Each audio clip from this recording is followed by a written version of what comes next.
Alors, bonjour à tous, je m'appelle Marc-Claude Girard, je suis enseignante d'histoire et géographie au collège depuis 8 ans déjà.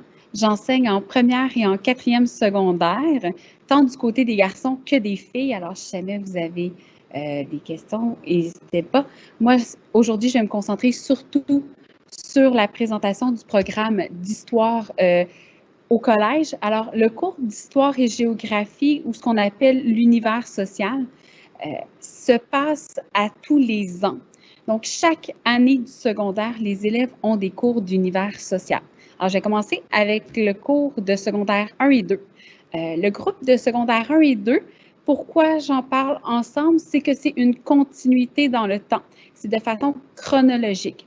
Alors, les élèves commencent avec moi en première secondaire et on poursuit en deuxième.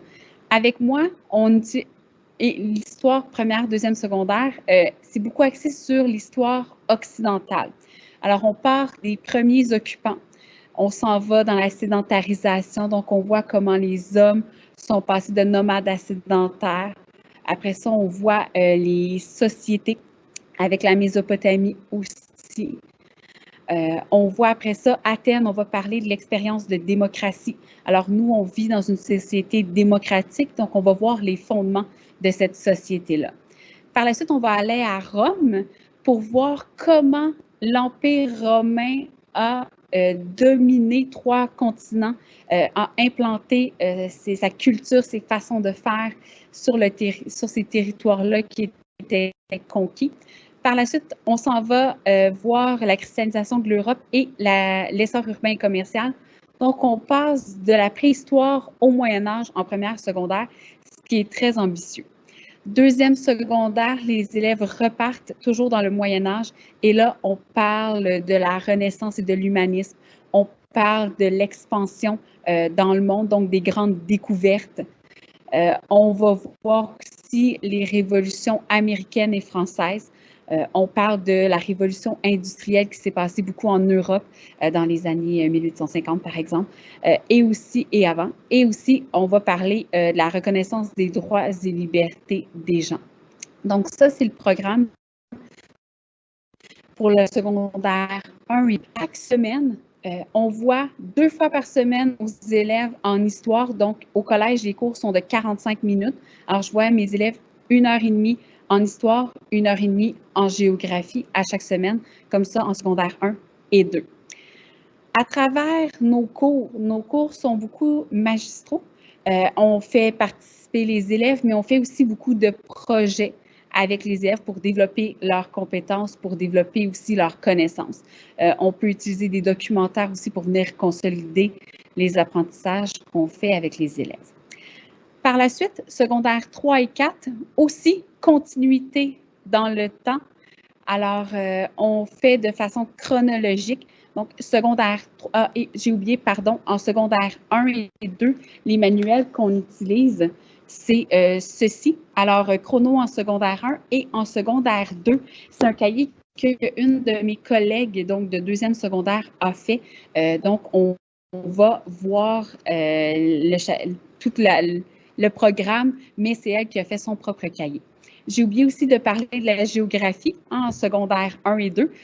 Géographie, sachez qu'il y a géo seulement en secondaire 1 et 2. À partir de secondaire 3, on ne fait que de l'histoire. Alors, en secondaire 1 et 2, géographie, on utilise des fascicules comme ça qui s'appellent des géos à la carte. On voit avec les élèves différents territoires. Donc, on va parler, par exemple, du tourisme. Donc, on va voir avec les élèves comment on peut voyager sans détruire, en faisant attention à nos actions quand on est parlé des parcs naturels et du patrimoine. Donc, comment conserver des bâtiments historiques, pourquoi les conserver, à quoi ça sert, quelles sont les mesures, par exemple.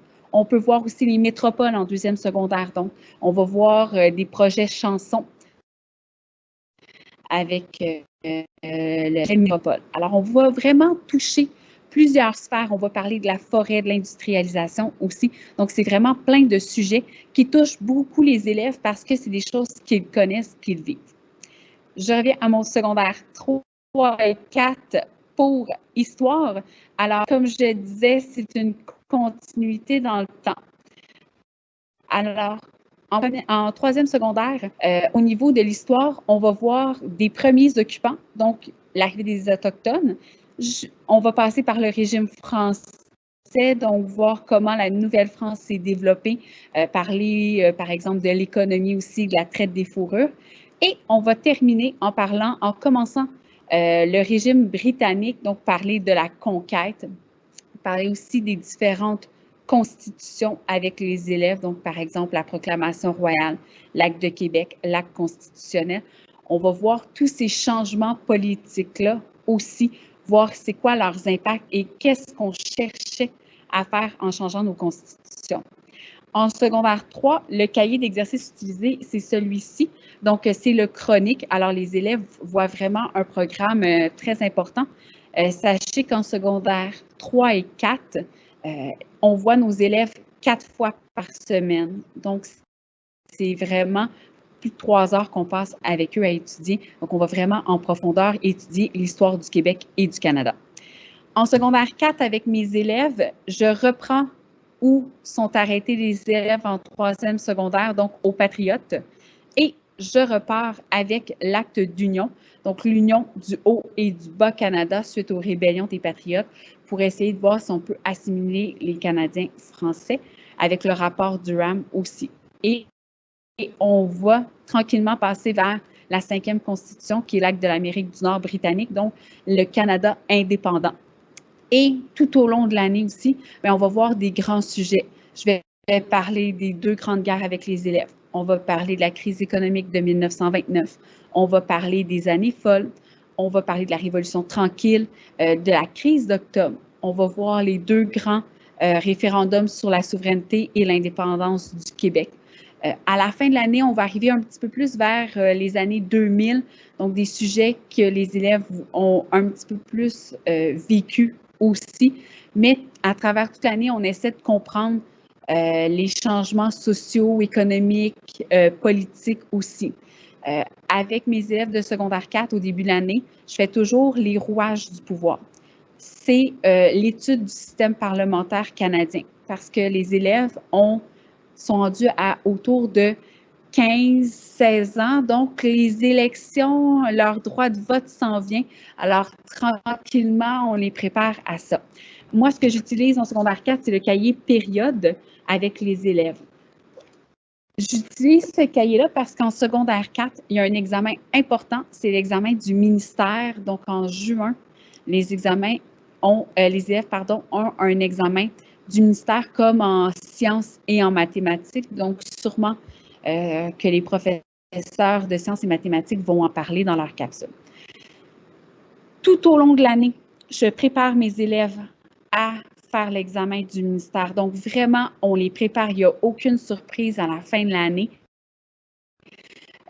Avec mes collègues, ce qu'on fait, c'est par exemple de tous nos examens, que ce soit les examens du vendredi ou nos récitations, donc les examens qu'ils font en classe avec nous, ont la forme ministérielle.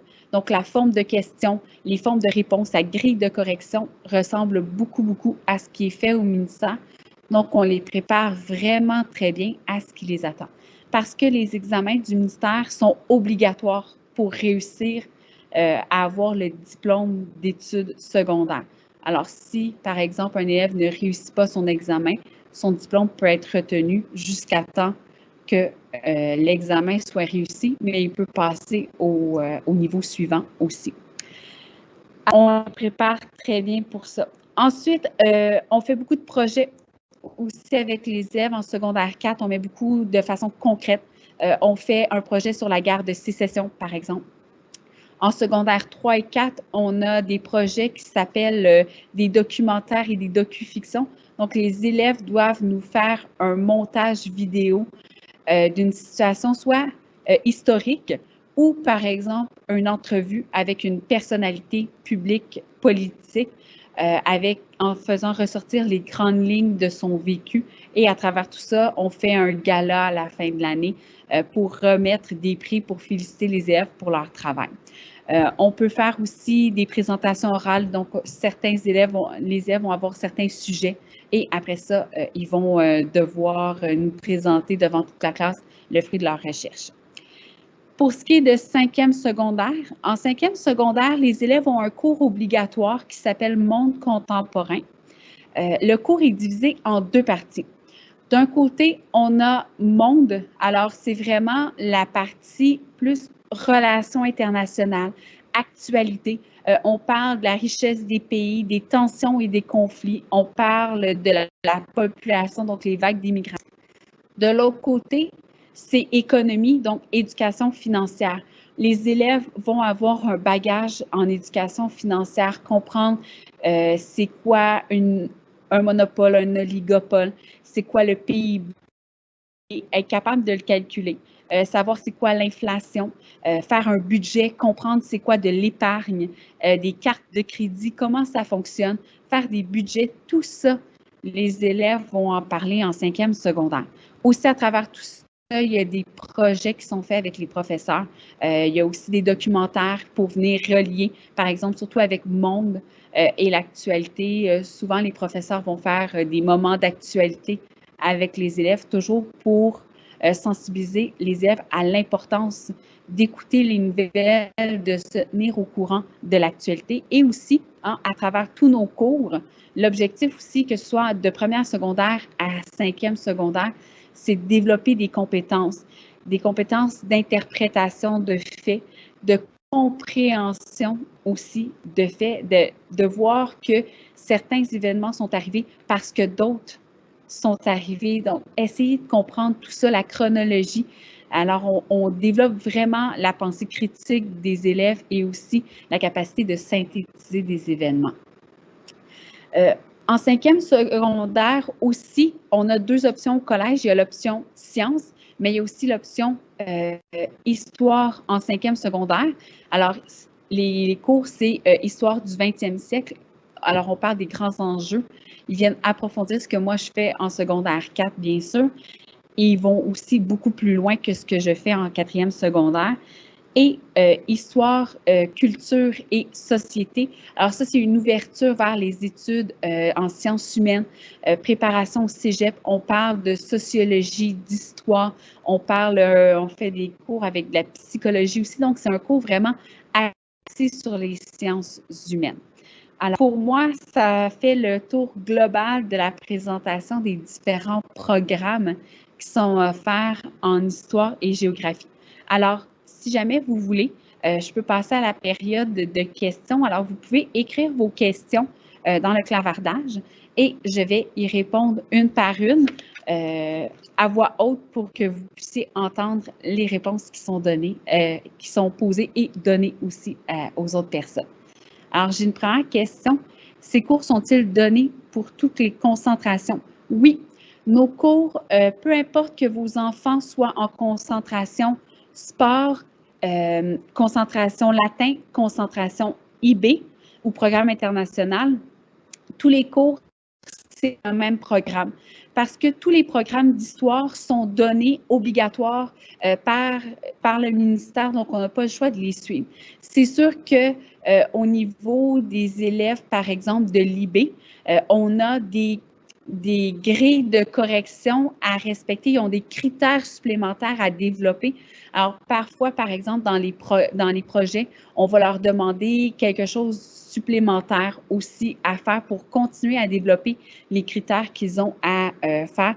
Les critères sont communiquer, connaissance, compréhension et pensée critique pour l'IB. Pour ce qui est de secondaire 5,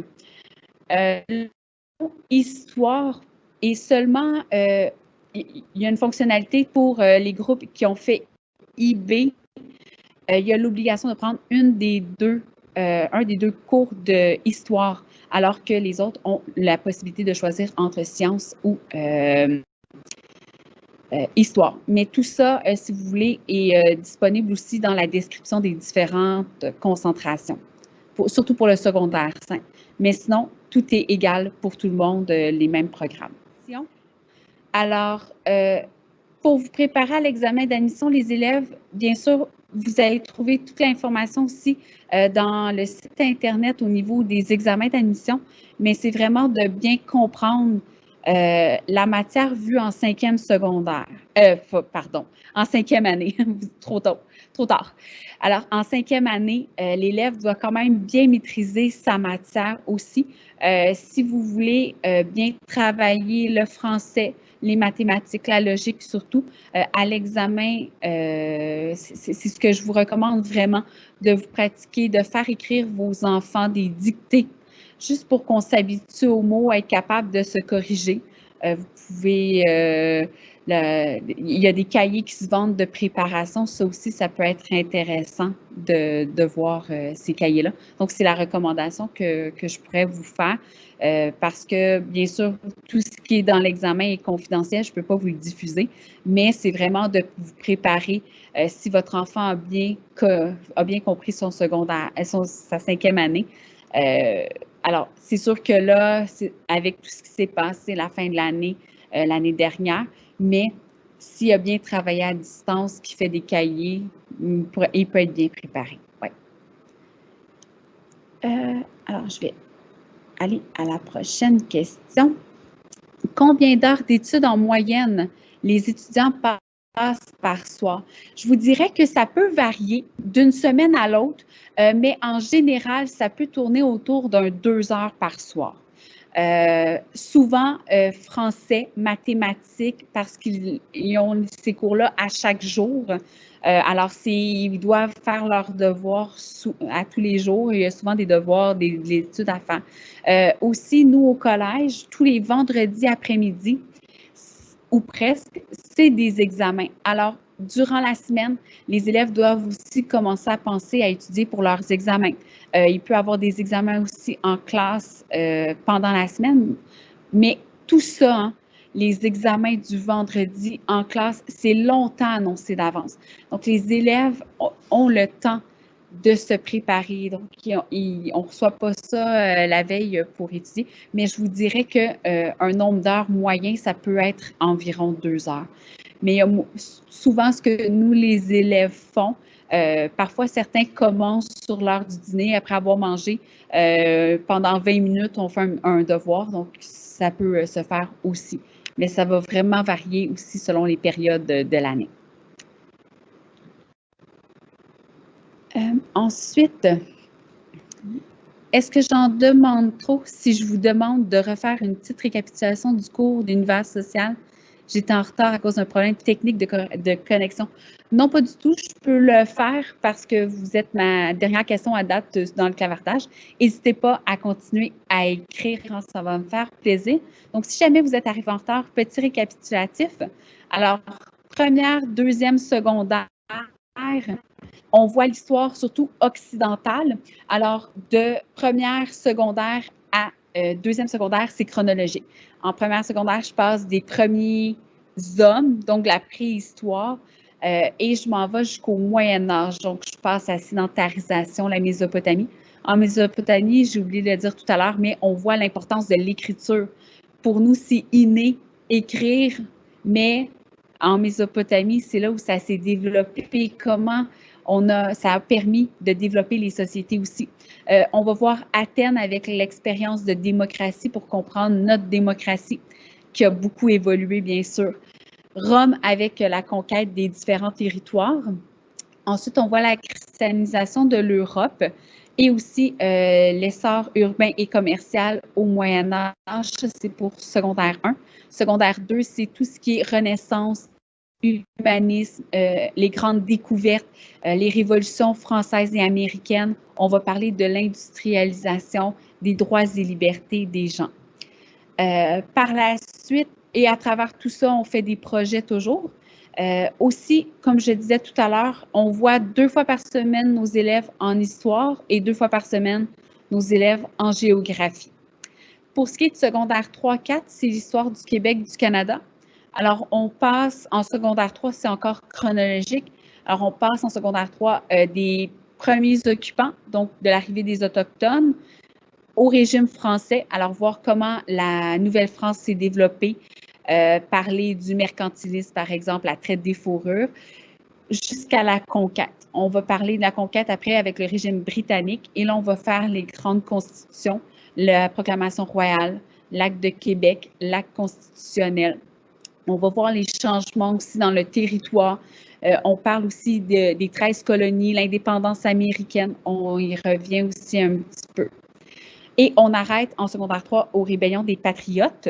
Et après ça, moi, j'embarque en 4 parce que je suis enseignante de secondaire 4, si vous avez manqué au début, et enseignante de 1. En secondaire 4, moi, je repars des Patriotes avec l'acte d'union en 1840 et je vais passer jusqu'à aujourd'hui. Donc, je vais parler des 2 grandes guerres. Je vais parler, bien sûr, de l'acte de l'Amérique du Nord britannique, donc l'indépendance du Canada. Les 2 grandes guerres, les crises économiques. On va voir aussi les années folles. On va parler des 2 référendums sur la souveraineté. On va parler de la crise d'Oka aussi avec les élèves. Et comme je le disais, je prépare très, très bien les élèves pour l'examen qui est l'examen du ministère en juin qui vaut à environ 50% de l'année des élèves. Donc, c'est un examen très important aussi. Et bien sûr, quand je dis 50%, là, ils doivent réussir le côté des notes de Brébeuf et l'examen pour réussir leur diplôme. OK? Tout ça compte ensemble. Mais ça, on l'explique très bien aux élèves rendus là. Là, c'est un peu trop tôt. Et en secondaire 5, c'est l'histoire monde contemporain. Donc, c'est éducation financière et monde, donc plus au niveau de l'actualité, des relations internationales, des tensions, des conflits, des richesses des pays. Et éducation financière, on voit vraiment comment gérer un budget, une économie. Alors, j'espère que j'ai répondu à votre question. Ensuite, est-ce que le cours d'histoire comprend l'histoire du monde? Comme je le disais tout à l'heure, le cours de secondaire 1 et 2 est vraiment ambitieux. On passe de la préhistoire à nos jours.